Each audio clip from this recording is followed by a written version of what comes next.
ओम शांति।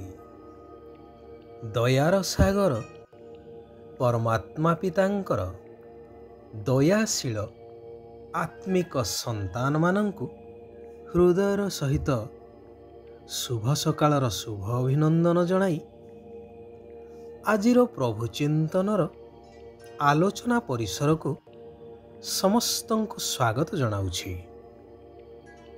ज्ञानवान आत्मा मानंकर सर्वत्र आदर होइथाए। भौतिक ज्ञान हेउ बा आध्यात्मिक ज्ञान हेउ, तेबे भौतिक ज्ञान माध्यम रे मनुष्य भौतिक सुख सुविधा एवं सम्मानर अधिकारी होइथाए, जहा क्षणस्थायी।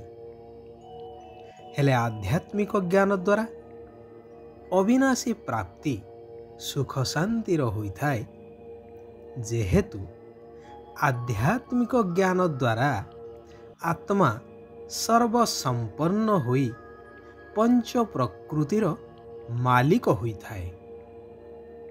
जेउ आध्यात्मिक ज्ञान सृष्टिकल्परे थरे मात्र प्राप्त होइथाए, जहाकु आत्मिक ज्ञान बोली कहा जाए, एवं आत्मा सर्वसंपन्न हेबा परे ताहा प्राय लोप हो जाइथाए।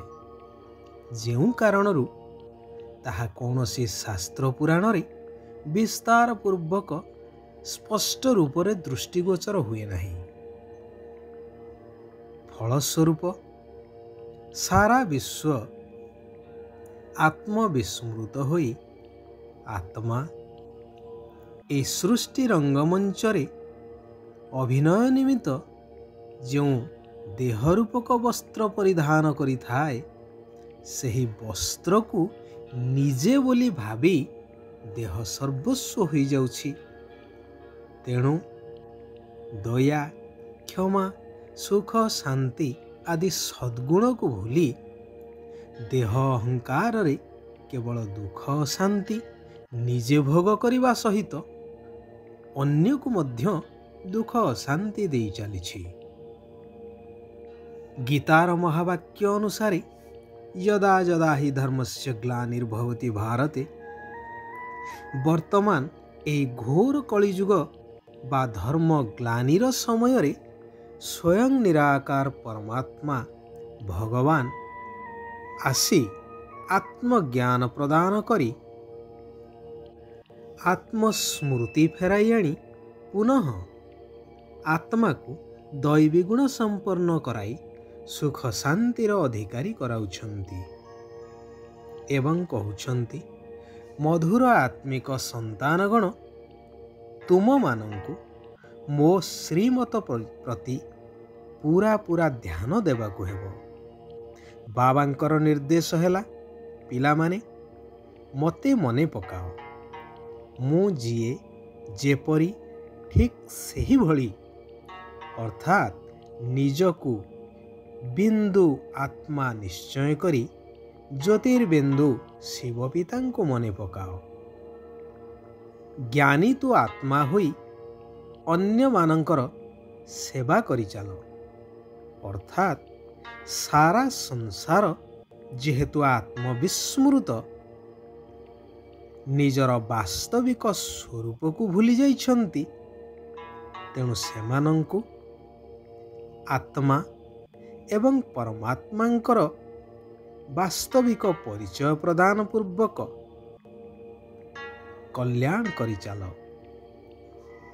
सारा विश्व रे एक धर्म, एक भाषा, एक राज्य, एक मतर स्थापना हुई संपूर्ण सुख शांति आनंद भरा नूतन सुंदर सत्ययुगी स्वर्ग दुनिया ही जाऊ, जोठारे समस्ते सर्वगुण संपन्न, षोहल कला संपूर्ण, संपूर्ण निर्विकारी, अहिंसा परम धर्म, मर्यादा पुरुषोत्तम, दैवी गुण संपन्न देवी देवता हेबे।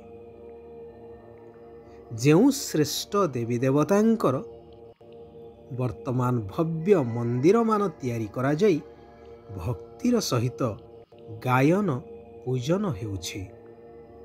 ସେଥିପାଇଁ ପରମାତ୍ମା ପିତା ମଧ୍ୟ ଆତ୍ମିକ ପିଲାମାନଙ୍କର ଉନ୍ନତି ପାଇଁ ଉତ୍ତମ ଉପଦେଶମାନ ପ୍ରତ୍ୟହ ପ୍ରଦାନ କରୁଛନ୍ତି। କହୁଛନ୍ତି, ମିଠା ସନ୍ତାନଗଣ, ନିଜର ସାରା ଦିନର ହିସାବ କିତାବ ଅର୍ଥାତ୍ ଚାର୍ଟ ରଖ। ଅମୃତ ବେଳାରେ ବହୁତ ସ୍ନେହର ସହିତ ମୋତେ ମନେ ପକାଅ। ବାଧ୍ୟବାଧକତାରେ ଯୋଗରେ ବସିବା ଠିକ୍ ନୁହେଁ। ସ୍ନେହର ସହିତ ମୋ ଶ୍ରୀମତ ଆଧାରରେ ଦେହୀ ଅଭିମାନୀ ଅର୍ଥାତ୍ ଆତ୍ମ ଅଭିମାନୀ ହୋଇ ପୁରା ଦୟାଶୀଳ ହୁଅ। ତେବେ ତୁମର ବହୁତ ଭଲ ଉନ୍ନତି ହୋଇ ଚାଲିବ। ତେବେ ଯୋଗ ହେଉଛି ମୁଖ୍ୟ। ଏହି ଯୋଗରେ ହିଁ ବିଭିନ୍ନ ପ୍ରକାରର ବିଘ୍ନ ଆସିଥାଏ।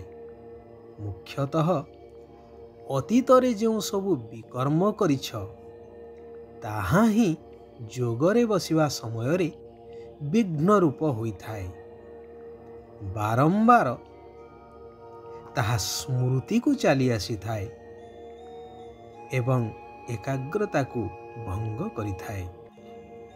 ତୁମେ ଯୋଗ କରିବା ସମୟରେ ଶିବ ବାବାଙ୍କୁ ଆହ୍ୱାନ କରୁଛ, ହେଲେ ମାୟା ଭୁଲେଇବାକୁ ଚେଷ୍ଟା କରୁଛି।